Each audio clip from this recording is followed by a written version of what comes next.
Sa pagsisikap na bigyang prioridad ang paggamit ng renewable energy mula sa mga mineral, layunin ng gobyerno ng Pilipinas na magpatibay ng whole of society approach upang talakayin at estratehiya ang eksplorasyon at potensyal na pag-unlad ng deep seabed mining sa bansa. At bago natin ituloy, kung ikaw ay bago pa lang sa aking YouTube channel ay huwag kalimutan mag-subscribe at e-click na rin ang bell icon para lagi kang updated sa mga bago kong upload video. Ang Pilipinas ay naghahanda na gumawa ng sarili nitong legal na balangkas para sa deep sea mining sa internasyonal na karagatan.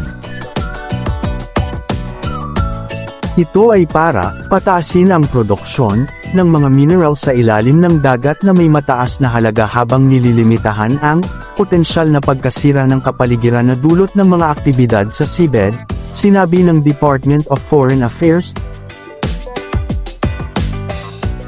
Interesado ang Pilipinas sa deep sea mining para palawakin ang mga industriya para suportahan ang pangangailangan ng bansa, partikular sa larangan ng renewable energy, ani DFA Acting Secretary Charles Jose. Ang mga mapagkukunang naglalaman ng cobalt, manganese, copper at rare earth minerals ay napakahalaga sa pagbuo ng mga baterya, at iniulat na sagana sa seabed at sa sahig ng karagatan, sa isang workshop kasama ang International Seabed Authority, ISA. Ang Pilipinas ay nasa ilalim ng obligasyon na gawin ang lahat ng naaangkop na hakbang upang matiyak na ang mga aktibidad sa pagsaliksik at pagsasamantala ay angkop na pinamamahalaan alinsunod sa mga internasyonal na pamantayan. Aniya ang potensyal na pagkasira ng kapaligiran na dulot ng mga aktibidad sa seabed ay isa sa mga pangunahing pagsasaalang-alang, sa makatuwid kami ay nakatuon sa konserbasyon at napapanatiling pamamahala ng karagatan at seabeds. Sa ngayon, hindi bababa sa 30 seabed explorations ang nangyayari sa buong mundo at ang International Seabed Authority ay umaasa na magkaroon ng mga tuntunin at regulasyon para sa susunod na yugto kapag ang pagmimina ay kailangang magsimula, sabi ng ISA Secretary General Michael Lodge. Anya, kung walang utos na nakabatay sa mga patakaran, pinatatakbo mo ang panganib ng unilateral na aksyon, at pinapatakbo mo ang panganib ng pagkasira ng kapaligiran. Dagdag pa niya, gusto naming tiyakin na mayroon kaming pinakamataas na posibleng pamantayan sa kapaligiran, na may ganap na transparency. Anya, ang mga hindi pa nagamit na mineral sa mga seabed ay nagkakahalaga ng higit sa lahat ng natitirang reserbang terrestrial, dahil ang mga minahan sa ilalim ng dagat ay itinuturing na mga bagong teritoryo ng pagmimina. Ang bawat bansa ay dapat bigyan ng karapatan at pagkakataon na makibahagi sa yaman ng karagatan.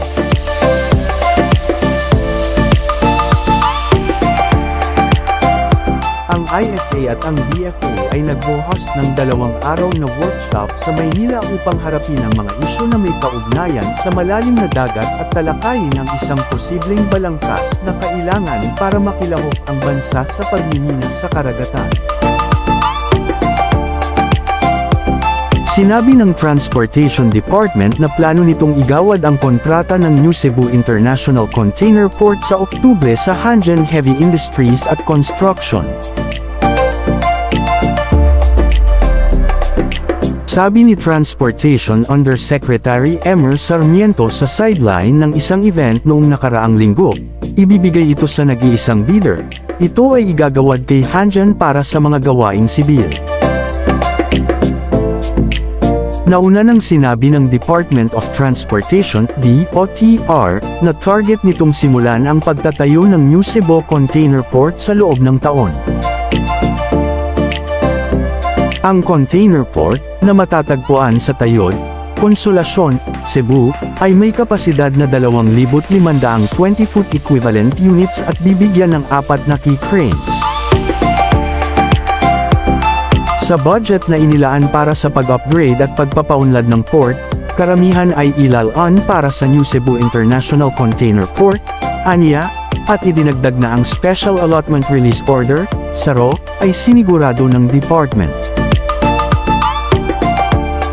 Sinabi ng DOTR na ang pagtatayo ng New Cebu International Container Port ay target na matapos sa 2028.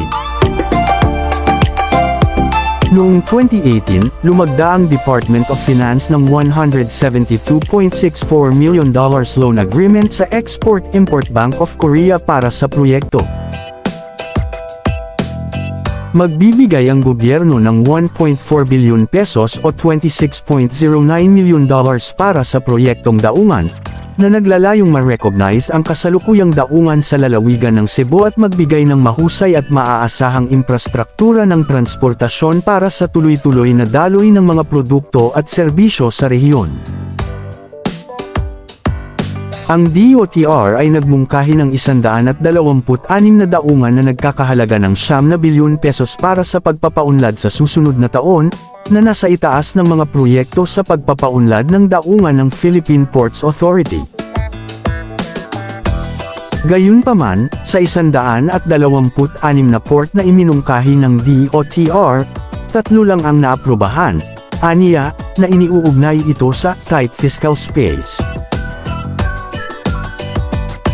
Noong una, ang New Cebu International Container Port ay tinatayang nagkakahalaga ng halos 10 bilyon, noong Hunyo ito ay inayos ng National Economic and Development Authority Board, na pinamumunuan ng Pangulo, sa 16.93 bilyon pesos sa mga pagkaantala sa pandemya at mga teknikal na pagbabago.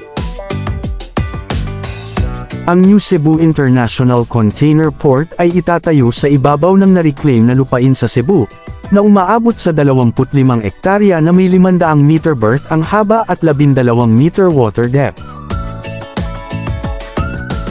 Kapag naitayo na ang pasilidad, kakayanin nito ang hanggang 2,000 TEU na sasakyang pandagat, na binabawasan ang pagsisikip sa bakuran sa Cebu International Port.